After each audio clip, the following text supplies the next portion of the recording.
Vos erreurs du passé tôt ou tard vous rattrapent toujours, le karma. Il y a plus de 28 ans, j'ai commis une erreur. Une erreur que je pensais avoir enterrée à jamais, cachée sous des années de silence, d'amour apparent et de routine familiale.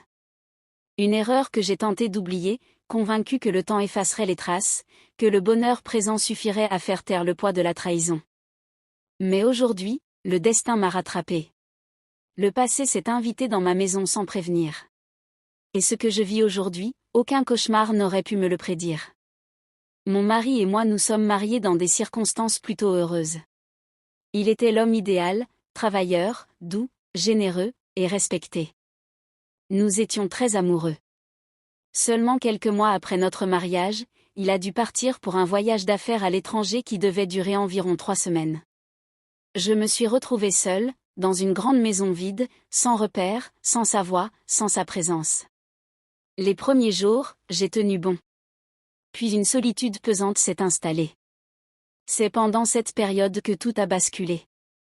Un jeune homme, un voisin à peine majeur, toujours présent et serviable, a commencé à me tenir compagnie. Au départ, c'était innocent. Des discussions banales, des éclats de rire pour casser le silence. Puis un soir, tout a dérapé. Je ne sais pas comment ni pourquoi. Peut-être le besoin d'attention, peut-être la faiblesse de l'instant. J'ai succombé. Une seule fois. Une seule et unique fois. Et pourtant, cette unique erreur allait changer toute ma vie. Quelques semaines plus tard, j'ai découvert que j'étais enceinte.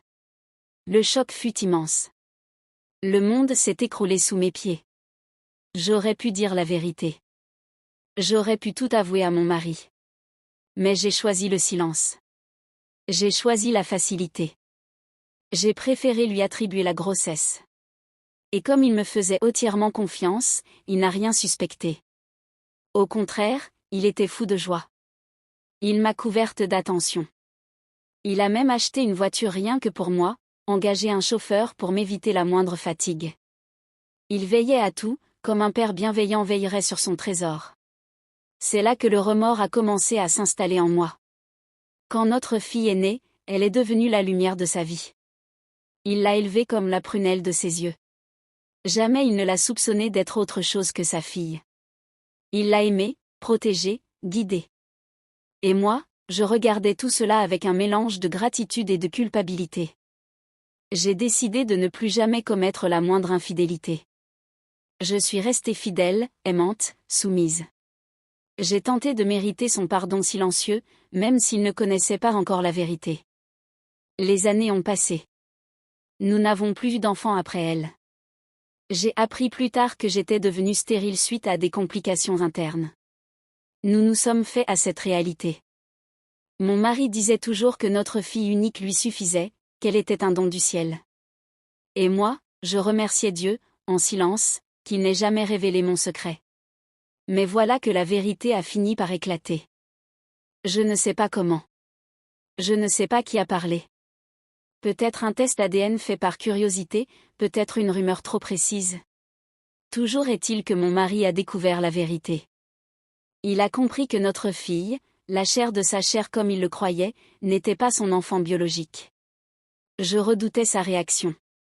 Je m'attendais à des cris, à une colère incontrôlable, à un rejet total. Mais non. Il a été d'un calme effrayant. Il nous a réunis, notre fille et moi, dans le salon. Il nous a fait asseoir. Il a regardé notre fille dans les yeux. Et là, il a prononcé des paroles que je n'oublierai jamais. Puisque tu n'es pas ma fille de sang, tu peux devenir ma femme. Je veux que tu sois ma seconde épouse, et que tu me donnes les enfants que ta mère n'a pas pu me donner. J'ai cru que je rêvais. Ma propre fille, devenue ma rivale. Dans ma propre maison? J'ai éclaté en sanglots. J'ai supplié mon mari de reconsidérer sa décision. J'ai tenté de le raisonner, de lui rappeler tout ce que nous avions partagé. Mais rien n'y faisait. Il est resté inflexible. J'ai été trahi une fois. Maintenant, je reprends le contrôle. Si tu veux rester ici, tu devras accepter que ta fille soit aussi ma femme. Sinon, tu es libre de partir, mais elle prendra ta place. Le pire dans tout cela? ma fille a accepté. Oui, elle a dit oui. Même après avoir appris la vérité. Même après avoir su que l'homme qui l'a élevée n'est pas son vrai père. Elle a choisi de devenir sa femme. Elle dit qu'elle le fait pour me punir, pour m'apprendre à ne plus trahir. Elle dit qu'elle m'aime, mais qu'elle veut venger l'homme qui l'a tant aimée. Je suis détruite. Brisée. Je vis un cauchemar éveillé. Chaque jour, je vois ma fille me regarder avec un regard froid, calculateur. Mon mari ne me touche plus, ne me parle presque plus. Il est tout le temps avec elle, lui offrant ce qu'il m'offrait jadis. Et moi? Je vis comme une étrangère dans ma propre maison. Je repense à cette nuit, cette unique nuit où tout a basculé. Une erreur. Un moment de faiblesse. Une envie passagère. Et voilà le résultat, ma famille détruite, mon cœur en lambeaux, ma dignité bafouée. Et dire que tout cela aurait pu être évité si j'avais eu le courage d'assumer, si j'avais eu la force de dire la vérité dès le départ.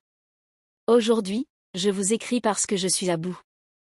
Je ne sais plus quoi faire. Dois-je partir et tout recommencer ailleurs, en laissant ma fille et mon mari vivre leur vie anormale?